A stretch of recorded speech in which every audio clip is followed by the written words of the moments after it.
మమతే మనిషికి బంధికానా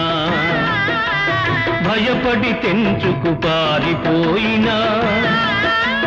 తెలియని పాశం వెంటబడి రుణం తీర్చుకోమంటుంది